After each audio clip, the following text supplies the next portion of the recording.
Hi, everybody. Hope you all are doing well. Merry meet and blessed Ostara to you all. Today is the spring equinox. It is Goddess Rising, and I'm going to do a ritual. And why wasn't I doing it today? Well, it's been raining off and on here, and it's just been really cold out here.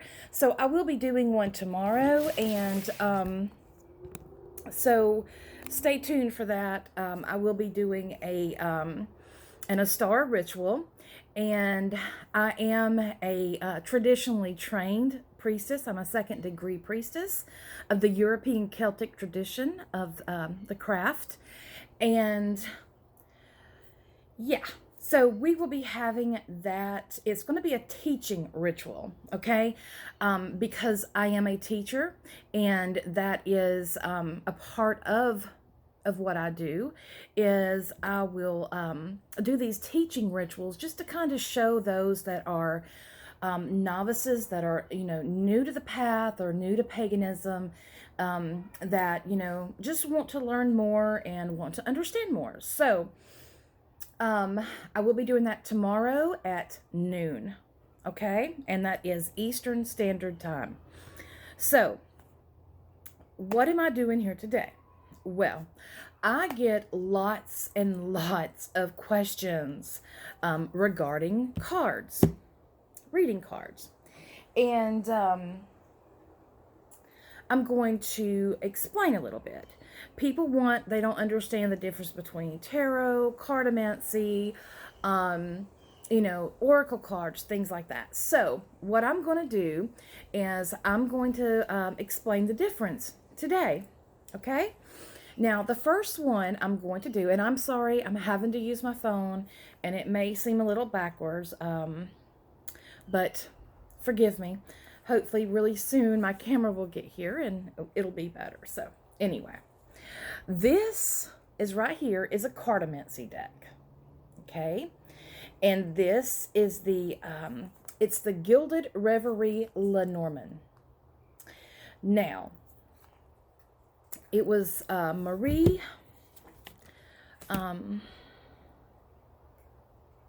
I can't think of her name. Oh my goodness! And I know it's probably I think it's Lenormand.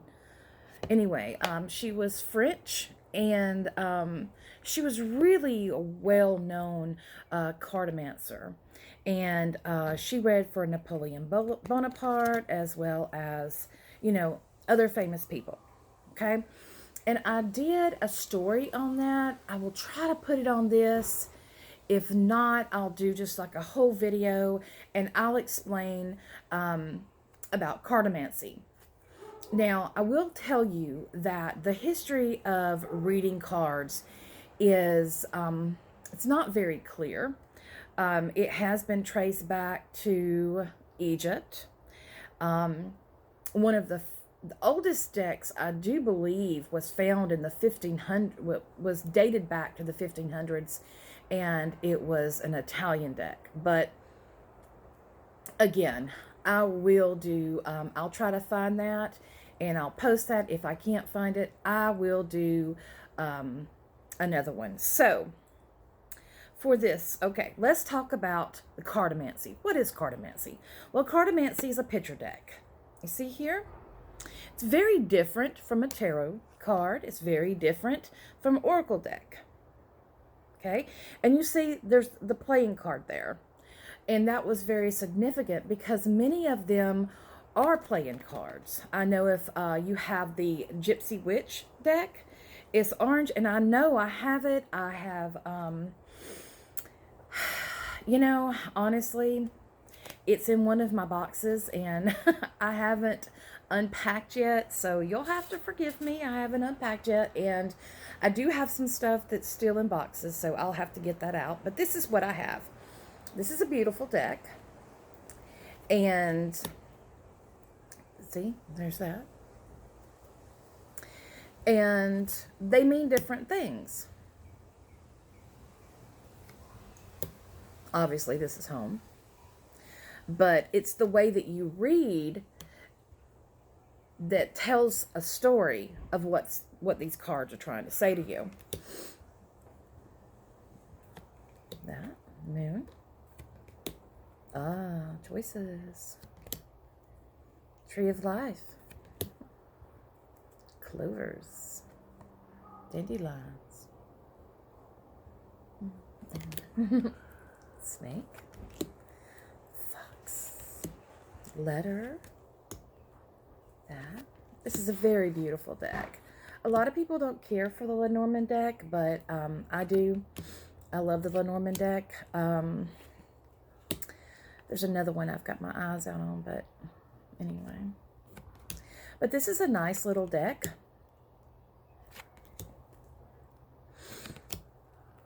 You see the difference? And they're very different from, you know, playing cards because of the pictures, but they do include them there. And they're very different from oracle cards and from tarot. So, I mean, you get the gist of what these are. So, and they all mean different things. This isn't a queen. It's an ace of spades, actually. It's a signifier card if you're reading for a person. And this is the ace of hearts, and it's not the king. This would be a signifier card if you were reading for a man. Anyway, and there's others here. I love this one, the star card. And, wonder what this means, huh? Been talking about that, and that was one of those things that, you know, we should do today. We should start looking at our life. What do we need to get rid of? We need to spring clean. And most people think that spring cleaning is just, you know, your house and that sort of thing, your garage or your storage, but it's also within the self. You need to cleanse the self. It's always good to do a detox at this time of the year. And, you know, you can do your, you know, your study work on that to figure out what will be best for you. But it is a good time to clean out. Now this is the Oracle deck, and we're going to use this one. I've been reading from this one, and I like this deck. Feels good. Lucy Cavendish has several decks out there. You should go pick them out. She has, I do believe it's called the Alice in Wonderland deck. I think that's it. I'm really thinking about getting that. I really like it. It's got neat work in it, neat artwork. But what is a oracle deck or an oracle deck? What is it? Well, for this one, this is the back of it. And these are beautiful cards. I know that if you have, if you've seen me read these, this was our last card. This was Friday, and this was about exactly, you know, telling us to let go and to, you know, leave ideas behind. And, you know, many times we have this idea in our heads of how things should be, and it really messes us up when things don't turn out that way. We think that we failed or whatever. You get so attached to the outcome, you miss the whole journey. And, you know, we have to be careful of that. That's living in illusion. That's the fairy tale. That's Hollywood. That's, you know, that's that whole mindset. So, you know, we have to be careful of that. So let's talk about the Oracle deck first, okay? The Oracle decks, like this one, this was the card Thursday, the Grell Fairy. Oracle cards will be like this. They normally have the meaning on the card somehow, or they'll even have it on the back. Oracle cards, they are picture decks as well, like Cardamancy, but you notice they don't have the playing cards on them. And these cards, they don't exactly go by the, you know, the original, the tarot. They don't really go along the lines of the major arcana. And I will say some do, because my friend actually created a deck. It's called the Savannah deck. And you know what? Gosh, I left that in yonder. Maybe I can flag down somebody when they come by to get me to do that. But her Cardamancy deck is a little different, and it's I really, really like it because it's pictures of Savannah, but it's the major arcana. So it's really, really cool the way that's put down. I may pause this and run get it, but anyway, let's go on with this one. So you see this one. This was our Thursday's deck. It was the Grail Fairy, and this is fertility. It's the return of life and life cycles. And with this, you know, when we are opening ourselves up, we have to let go of the past in order to make room for that future, right? So, and you'll see this one. Ooh. Like the darkness, ancestors, the ancestral line, and generational, say, generational shift. Wow, that's really good, because I'm going to be doing another video talking about a few things that I have been going through. If a lot of you may not know me that are watching me, but there are some that do know me and, you know, have wondered why I've disappeared for a little bit. And I've had to. And I will talk about that in a different video. I don't want to get into that with this. So here's another one. Stolen in her sleep, unaware, unconscious, unawake. I could go into this, but I won't. But this is your typical Oracle deck. Isn't that beautiful? Oh, that is so beautiful. The Secret Path. Such a, I'm telling you, this is such a beautiful deck. Look at this, the Littlest Fairy. Look how pretty. I'll do a separate video for that, talking about, well, it's raining again. If it gets loud, I do apologize. But anyway, that's pretty. Oh, she's upside down. Let's see on that one. Story Keeper. Barnabas and the Prince. Isn't that pretty? But this deck is absolutely beautiful. And it's got really good energy. It's light. It's light energy. These are easy to read. Well, they are for me. And I think these mother and daughter, teaching, sharing knowledge, nurturing, self-worth, that's a pretty card. I think these cards would be very, very easy for anyone that's starting out and just would like to do their hands at that. And here's one that's beautiful. But that is basically Cardamancy deck. That reminds me of the Fool's card right there. And this is pretty. The Green Man's Door. Oh, how beautiful, especially for today. And the Three Graces. So there's a lot of pretty cards in here. Once was innocent.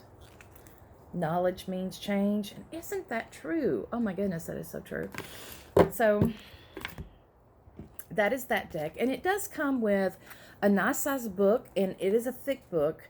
Now, most of these, especially Oracle cards, you know, the author and creator, they will write down, you know, their definition for each of the cards.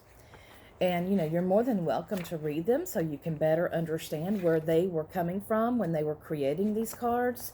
And I think that's really cute. It all fits in there great. And so that's an Oracle deck. So let's go on to this one. And I chose this one because it was original. When people tell me that they're wanting to start reading tarot cards, okay, Oracle decks are good to start with just to kind of, you know, get the feel of it. But if you're going to read tarot, I'm old school with that. You should go with a deck that is more in line with a traditional tarot like this one. This is the Rider-Waite deck. There's also the Rider, is it the Smith-Waite? This is the Rider card deck. There's one that's Smith and Rider, I do believe, and I do want to get that one. I had that one many years ago, but this one doesn't have a book. That's okay. But I will say that when you are starting out reading cards, it's good to go with something more traditional. People don't like these because they will say, oh, they're too much, they have too much, what they say, churchy stuff on it. And I'm trying to find one that really does. And these got a simple back, but I just want to tell you something. When you are reading, you have to understand symbology. Because as in that, the Cardamancy deck, the snake was not actually a good card. It was like, be careful. There's something waiting for you hiding in, a snake in the grass kind of thing. But when you go into the occult studies, snakes are actually very powerful. They represent knowledge and they represent the divine feminine. And, it's just different things. For example, cups. What do cups mean? Oh, well, they can mean love and they mean emotions. What else do they mean? They also mean fertility. So, why? Because a cup is representative of the womb. So, in saying that, symbology is very, very important because it helps you to read the card. It helps you to understand what is going on. What does it mean? Swords, for example. Do you know what swords mean? Communication. Okay. Well, that's great. But when you have some fighting swords, this is about a fuss that's happening and it could be inner dialogue. So, you have to just, you have to get there and understand. That's just my point. You have to learn how to, like the Queen of Swords. Do you know why this bird's flying? That's what I'm saying. And when you look at the Fool, this is my favorite card. Well, one of them. Just one of them. I love the Fool card because, look, he's holding a white rose, which means, does anybody know? And the white rose is about new beginnings. And you see his white little dog there that's faithful, that, that's his loyalty. Thank you. And he's just looking up. He's carefree. The blonde hair represents also a carefreeness. He's got a leather bag full of stuff behind him. So, this is what he carries with him. This is what his experiences and everything. So, and he's just taking a leap. This is why this is one of my favorite cards, because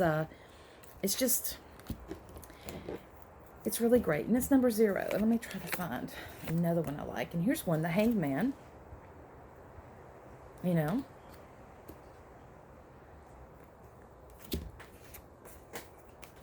here is the 4 of Wands. And 4, we have to think about numerology as well. If you, when you're reading these cards, if you're understanding what numerology is, this card is not a big deal for you. You can't just say, oh, it's a celebration. Well, you can tell it's a celebration by the people there. But what are they writing? What are they wearing? What do the colors mean? That sort of thing. What about this one? 2 of Wands. And this one, the Empress. This is right here. This says so much. This says so much. And it goes into more. When you understand what all of this stuff means, what the symbology means, it just like opens up the whole of the reading. So this is a tarot. A tarot is divided into 4 different suits. It is divided into the pentacles or disc, which is earth, the cups, which is water, the swords, which is air. What else do we have? The wands, which is fire. And, so you can, that is the difference between the different ones that I have. Are there other ways of divination? Yes. Are there other cards? Yes. But that is the difference between Cardamancy, an oracle deck, and a tarot deck.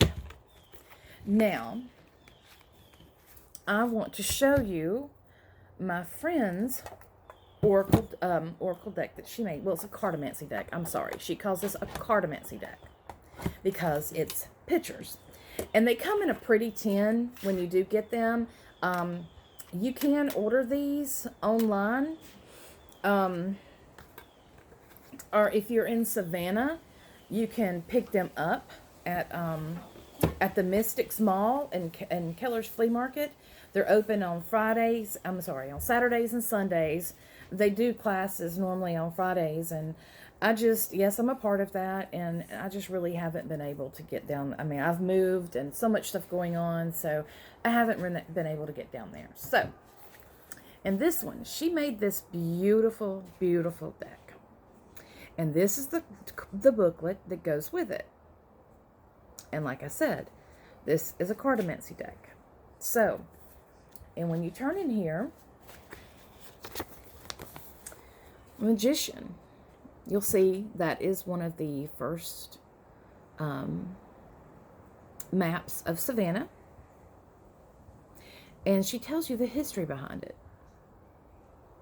So if you love Savannah and you love cards, this deck right here is a must for you. So let's look at the deck.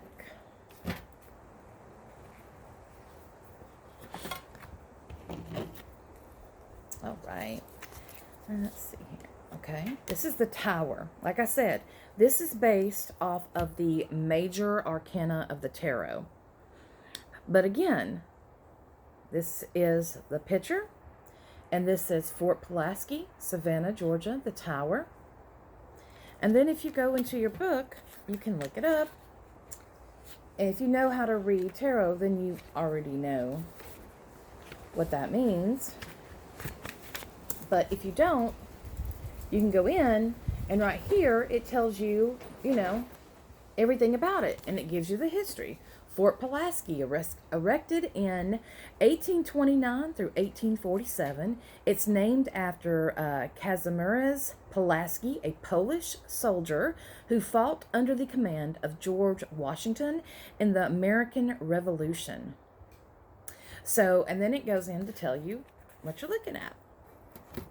It gives you an idea of what what's what the card means, that sort of thing. So, that's the Tower, and this is the back of it. You can see the, that's the Talmadge Bridge there. It's really pretty. The different buildings, the different sites that are in Savannah, it's really nice. And this is the Wheel of Fortune, and this is the roundhouse at the Savannah Railroad. And you can see why it's the Wheel of Fortune, right? So they're really, really pretty. And this is a Cardamancy deck as well. See that?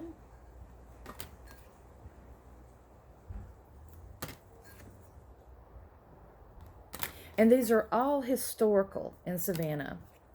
All of this is historical. See that?